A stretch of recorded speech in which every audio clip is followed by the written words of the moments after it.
Good morning on the 21st of December. Good morning, young lady. What have you got to tell me? What's it then?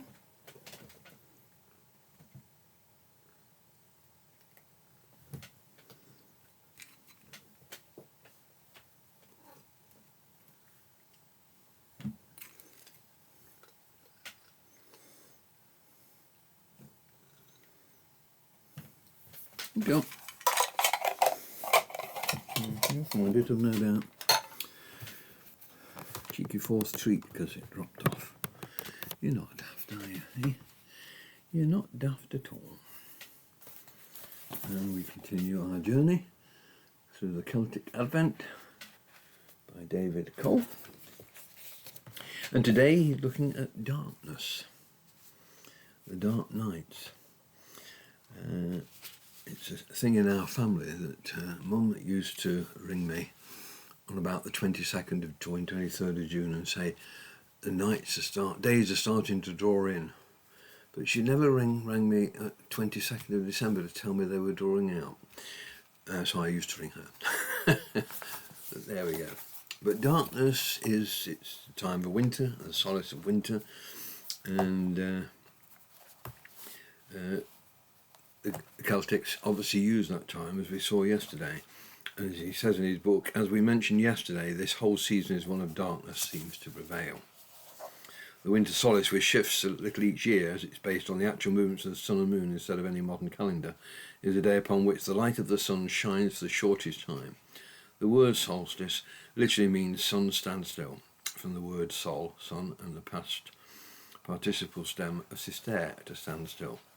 This is the moment in the movement of the sun, or more correctly movement of the earth, where the sun seems to stand still and not move in the sky, just for the briefest of moments, as it begins to turn a little like when you throw a ball into the air, and it stops just for a second, or a split second, and then comes down.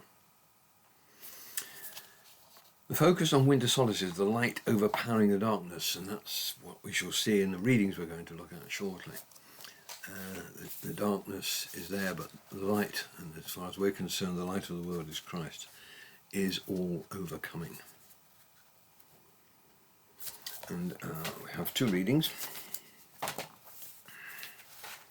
One from, they're both from John, one's from chapter 1. In the beginning was the Word, and the Word was with God, and the Word was God. He was with God in the beginning. Through him all things were made. Without him nothing was made that was been made. In him was life, and that life was light of men. The light shines in the darkness, but the darkness has not understood it. There came a man who was sent from God. His name was John. He came as a witness to testify concerning that light, so that through him all men might believe. He himself was not the light. He came only as a witness to the light. The true light that gives light to every man was coming into the world. And then from chapter 16,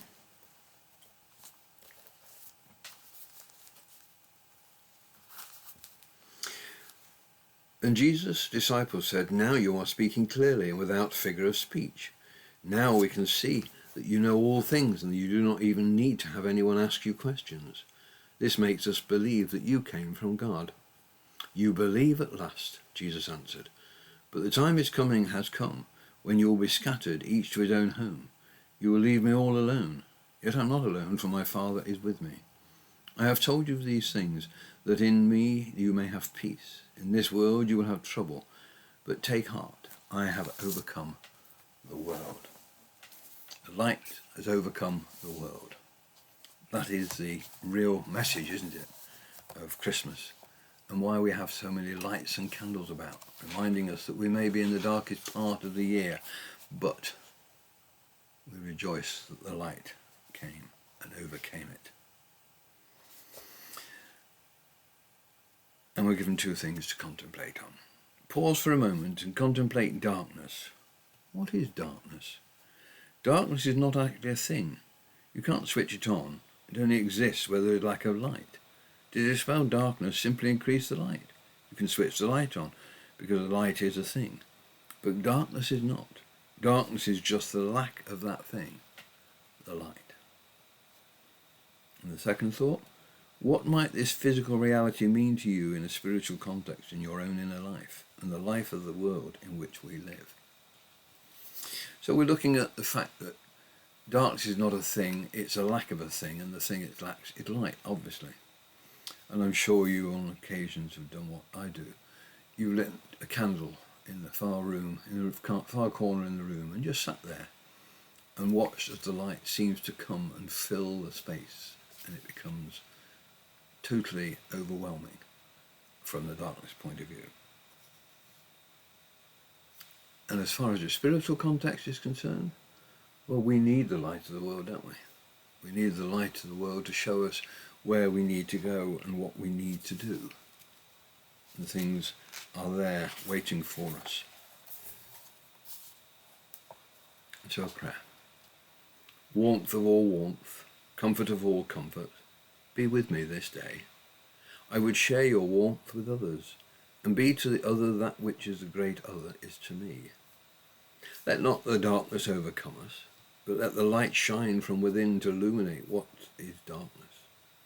As the darkness stretches its long hand over this land, let your light shine forth from within your people, that none will be left in darkness, but that instead we will live in the hope of the coming light. Great light, be my guide. Hold me fast in this present darkness, that I may be the fire on the hilltop in this dark time. Burn within me now and evermore. Amen.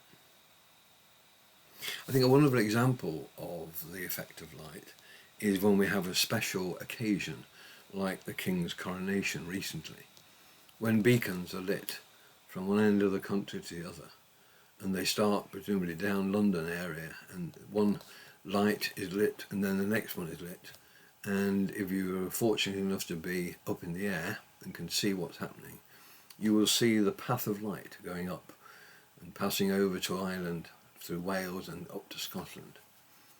And the whole essence of it is to pass good news. And the best news we can pass on is the light of the world is here and has come to overcome the darkness. And so a word of prayer. Lord, may we be a beacon. May we be lit to pass on your great light to the nation that so is powerfully worn down by this darkness of all around us. Let us be your light and let us shine in our small corner. For we ask this in Jesus' precious name. Amen.